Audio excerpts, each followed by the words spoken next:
एउटा झुट त्यसले कतिसम्म तहसनहस गर्न सक्छ। नेपाली नाटक मुना मदन भाग 2 को यो अंशले यही डरलाग्दो प्रश्नलाई केलाउँछ। आउनुहोस् यो कथाको गहिराईमा पसेर हिरौँ। सोच्नुहोस् त, घना जङ्गलको बीचमा 81वटा चित्कार गुन्जिन्छ।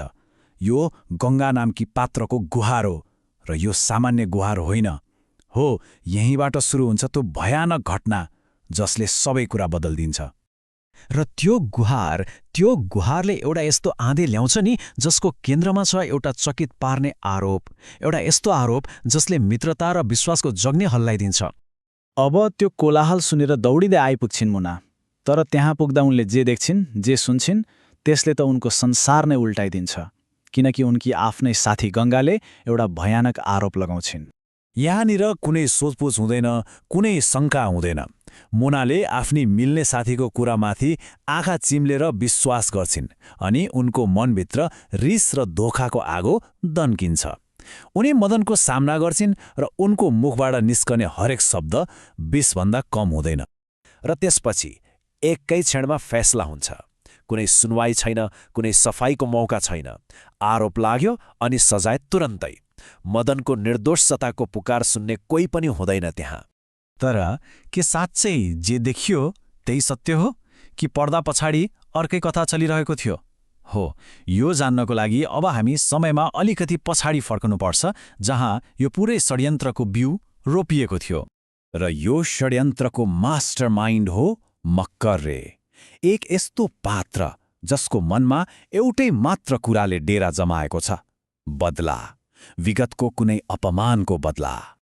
अब बदला लिन उसले एउटा हतियार भेट्छ, गङ्गाको कमजोरी।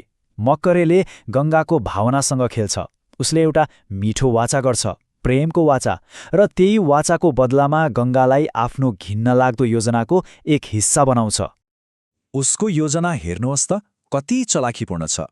उसले यस्तो जाल बुन्छ कि मदनको राम्रो गुण, उसको सहयोग गर्ने बानी नै उसको लागि सबैभन्दा ठूलो अपराध बनिदिन्छ। बचाउन आउने मान्छे नै दोषी देखिने कस्तो अचम्मको खेल हो। यही हो त्यो भयानक खाडल। एकातिर छ मुनाले देखेको कुरा र अर्कोतिर छ वास्तविक सत्य। यो एउटा क्लासिक उदाहरण हो कि कसरी योजनाबद्ध तरिकाले एउटा निर्दोषलाई दोषी बनाइन्छ। ल, अब फेरि त्यही जङ्गलको घटनामा फर्कौं, जहाँ त्यो झुटले आफ्नो काम गरिसकेको छ र त्यसको परिणाम एकदमै विनाशकारी छ। अपमानित र टुटेको मन लिएर मदन घर फर्कन्छ। समाजको नजरमा लागेको त्यो दाग, त्यो उसको लागि सहनै नसक्ने हुन्छ। उसलाई लाग्छ कि अब उसले न मुनाको सामना गर्न सक्छ, न त यो समाजको। अनि घर पुगेर उसले आफ्नो मनको सबै पीडा आमासँग पोख्छ। उसको लागि अब यो संसार नै स्वार्थी भइसक्यो।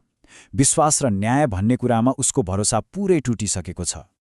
उसको निराशा यतिसम्म बढ्छ कि जब आमाले उसलाई तुरन्तै शहर जानबाट रोक्न खोज्छिन्, उसले भन्छ, मेरो अन्तिम संस्कार गरेर जानुहोला। सोच्नुहोस् त, एक निर्दोष मान्छे कतिसम्म टुट्न सक्छ। तर प्रश्न उठ्छ, किन यो परिवार यति कमजोर थियो? किन एउटा आरोपले यति सजिलै उनीहरूलाई भत्काइदियो?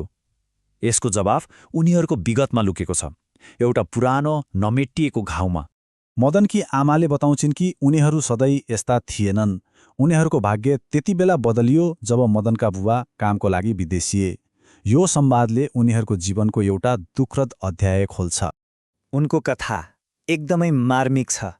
परिवारको भविष्य बनाउन विदेश गएका ती बुबा चाँडै फर्किन्छु भन्ने वाचा दिएर गएका थिए। तर उनी फर्के, तर जिउँदो होइन, एउटा बाकसमा। भविष्य बनाउने सपनाले उल्टै भएको सबै थोक खोसेर लग्यो।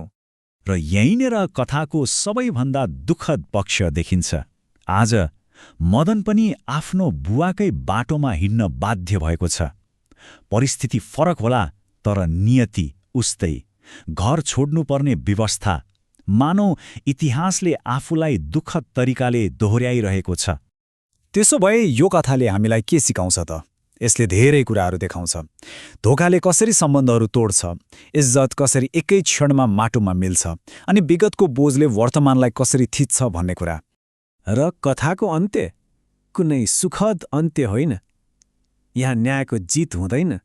यहाँ छ त केवल पलायन। बिहानीको जिस्मिसेमा मदन र उसकी आमा त्यो लाजबाट भाग्दै आफ्नो घर सधैँका लागि छोडेर सहरतिर लाग्छन्। अनि अन्त्यमा यो कथाले हामी सबैको लागि एउटा गम्भीर प्रश्न छोडेर जान्छ। एउटा मात्र झुटले आखिर कतिजनाको जिन्दगी बर्बाद गर्न सक्छ?